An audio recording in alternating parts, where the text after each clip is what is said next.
Hi, I'm Samantha from Twinkl, and in this video I'm going to show you what a lapbook is and give you a few examples of different lapbooks. A lapbook, very simply, is a collection of different learning resources put together for one specific project. It's called a lapbook because it can fit on your lap and you can do it however you like, which is one of the many brilliant things about lapbooks.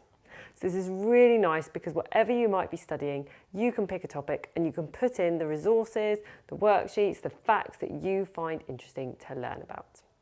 That means they're also suitable for any age. So we're going to show you some examples in a moment. Then it's really nice because children like to show these to other people to show what they have learned throughout a project, because it's just a really nice way of displaying work.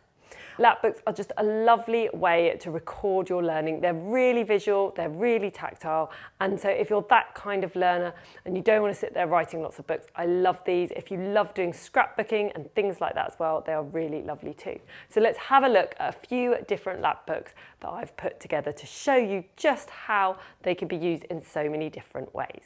First of all, let's have a look through a shark lapbook for a younger child. So we've put a nice shark on the front here for them to colour in. And then on the back, I've actually put alongside here just some tape to stick down a few of the plastic wallets with worksheets in, so I can change these out.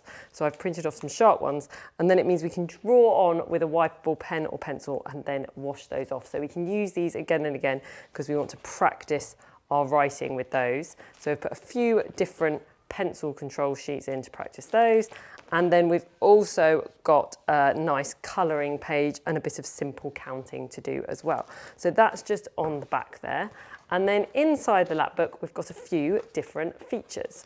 So we've got a book all about shark facts to read together. This is very much a game lapbook, so there's lots of games to play. So we've got some top trump cards, we've got a puzzle, we've got this feed the shark game here, so we can practice our letters. And if I show you, I've put some tabs on the back of my shark here. So I've put 2 tabs there and then some tabs in the book. So this then makes a 3D pop-up shark because they just tuck in nicely there. And then we can actually feed it the fish food. So this is a lovely one from Twinkl, so I can practice letter recognition with that and then just feed those in the shark.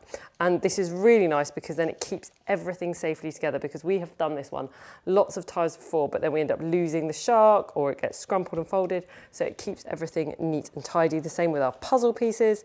And then finally, we've got another game here. So we've got a maths game, and we've put all the game pieces in there with all the envelopes. So it just makes a really fun way of learning. So when we feel like spending a bit of time on sharks, we can have a look through this lapbook. So the second lapbook I've got to show you is another shark lapbook. However, with this one, what we have done is we just went on Twinkl and searched for shark lapbook, and we've printed off a lot of the resources from the shark lapbook.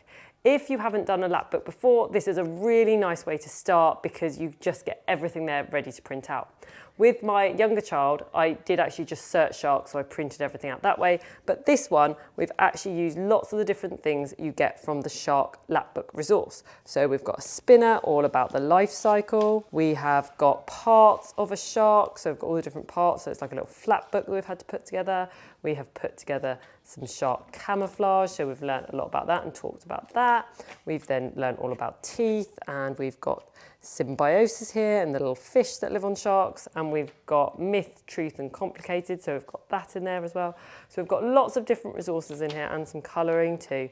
So lots of different resources, but they're all from the lapbook. So using a lapbook resource pack is a really simple way to start having a go at lapbooks if you haven't done one before. Our next lapbook is for a slightly older child, maybe Key Stage 1 or early Key Stage 2 age, and this is all about big cats. So I have just gone on Twinkl, searched for lions, tigers and leopards and seen what I found, and anything that we think looks good that my child wants to work on, we can then put in the lapbook. So we've put it all together at the start for them to work through.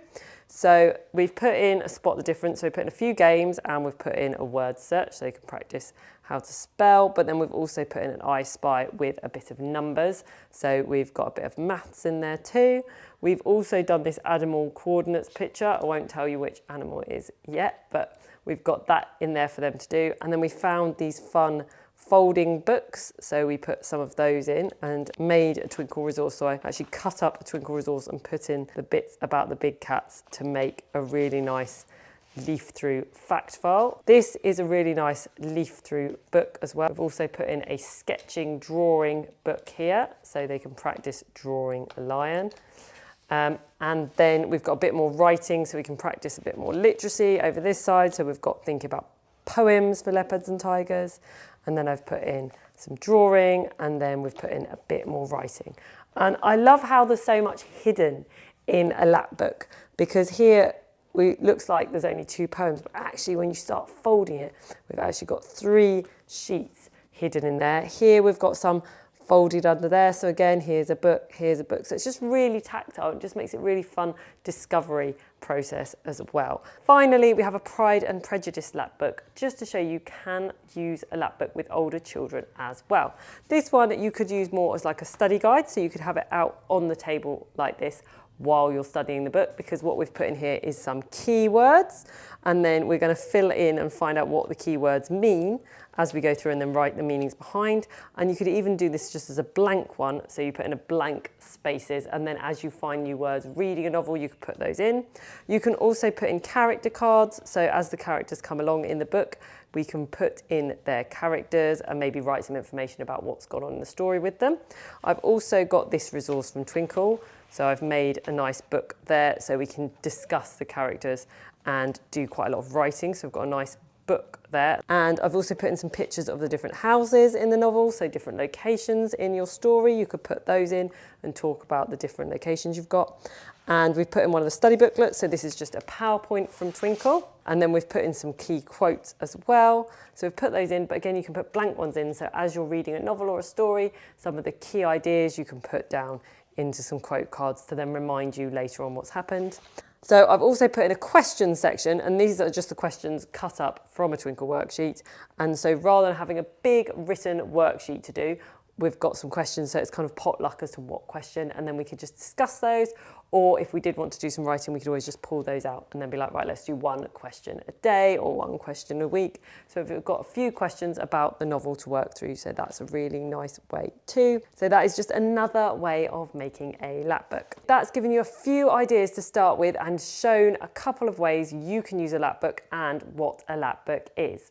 Do have a go at home. We have got so much to help you on the Twinkl website to get started making your own lap books as a wonderful learning resource.